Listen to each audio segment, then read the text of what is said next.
पिछले 2-3 साल में सबसे ज्यादा राजनीतिक रोटी यहाँ सेकने की कोशिश की गई है जातीय जनगणना के नाम पर। नेताओं ने जिन्होंने जातीय जनगणना कराने की घोषणा की, 500 करोड़ रुपया बिहार सरकार का खर्च करके जातीय जनगणना कराया, उनके नियत कभी भी किसी जाति की मदद करने की नहीं थी।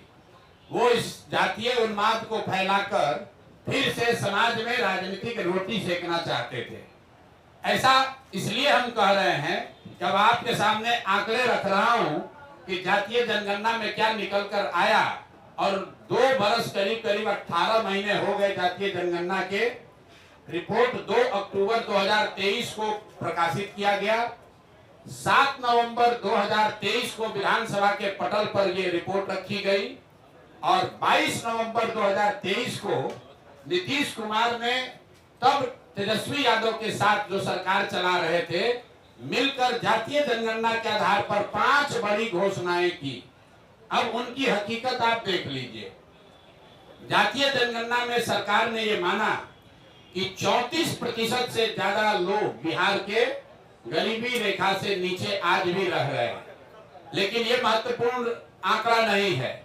महत्वपूर्ण आंकड़ा ये है कि 30-35 साल से सामाजिक न्याय की राजनीति करने का दावा करने वाले लोग, इनके शासन के बाद भी जब जातीय जनगणना का रिपोर्ट आया, उसमें बताया गया कि 5% से कम दलित और अति पिछड़ा समाज के 5% से कम लोग ही 12वीं क्लास पास करते हैं बिहार में।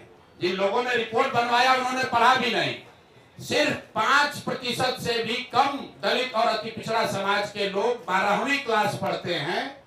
आरक्षण की लड़ाई लड़ने की बात करने वाले लोग 35 साल के बाद 0.93% अति पिछड़ा समाज के लोग आज सरकारी नौकरियों में हैं।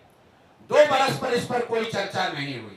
तो जब नीतीश कुमार ने 22 तारीख को इसकी घोषणा की कि इस रिपोर्ट के आलोक में हम लोग क्या क्या करेंगे, तो एक चर्चा उन्होंने की जिसकी आप लोगों ने भी जिसको फॉलोअप किया कि आरक्षण की सीमा को 50 से बढ़ाकर 65 या 75 किया जाएगा। इसका हम लोग रिकमेंडेशन केंद्र सरकार को भेज रहे हैं।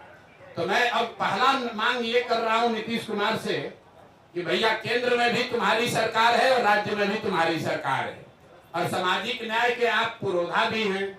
तो अब आप बता दीजिए कि जो आपने केंद्र में आरक्षण बढ़ाने का मांग यहाँ लिखित भेजा था, उस पर अभी स्थिति क्या है। सरकार ये बताए समाज को कि आपने आरक्षण बढ़ाने की जो मांग करी थी, उस पर आज स्थिति क्या है, या आप उसको भूल गए, बेवकूफ बना रहे थे सबको।